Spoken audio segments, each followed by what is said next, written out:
As you may have seen earlier, we have a gathering of many people, very quiet right now, but I can tell you there's been very lively conversations as people have been sharing their experiences and stories. So let's introduce you to two of them straight away now.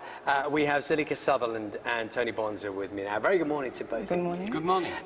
It is an opportunity this week on Breakfast. We've been very much trying to open up the idea of people having conversations about end of life. And Zeleka, I know this is something, it's a passion for you, isn't it? Yeah. Tell us a little bit about the Death Cafe, which you're involved in. Well, just to let people know what Death Cafe is, what tends to happen is people meet, they eat cake, they drink tea, and they discuss death. And the objective is to increase our awareness of death with a view to helping us make the most of life.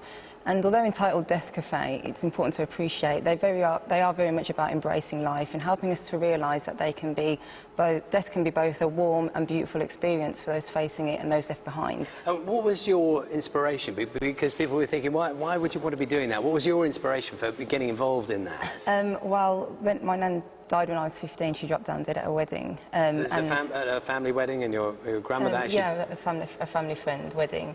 Okay. And as a result of that, I set up Your White Room, which specialises in final farewell event planning. So I organise unique funeral receptions and work with people facing end of life to create special goodbyes for their loved ones. What I realised when my nan died was that when someone dies without having these conversations, those left behind, everyone has an opinion, but nobody actually knows. And it's those conflicting opinions fueled by love and passion to do the right thing, which makes it even a harder experience. So, Tony, you're from the National Council for Palliative Care. Yes. I just want to... You're hearing what Zeleka's saying there about those conversations. Yes.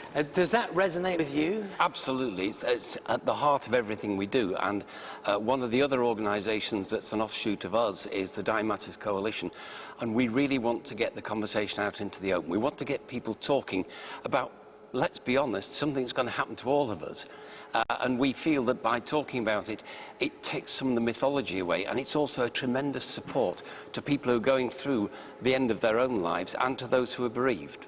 And why do you think there is that reluctance to start the conversation at any point? Where do you think that comes from? Is it something to do with the British psyche? Are we not as good as elsewhere? Zeleka, you are nodding there. Where do you see that? Well, I think as a society, we're very much take the approach, we don't want to talk about it until it's right in front of us. And I think that if we were more open about having these conversations, it would leave way for us to have a better experience of grief, a better experience of bereavement, and a better experience of how we move forward with remembering those that are very important to us.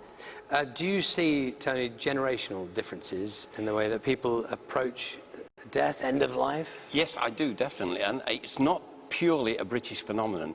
I had the privilege to go over and do some bereavement work in America the summer before last. And the teenagers there, when somebody mentioned death, put their hands over their ears and said, don't use that word. And there is a generational thing about it, because young people and middle-aged people feel that it's a long way away, and talking about it somehow brings the horizon closer, which is something they don't want.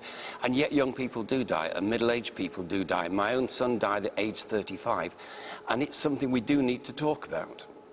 Thank you both very much for sharing your experience for us now. We're going to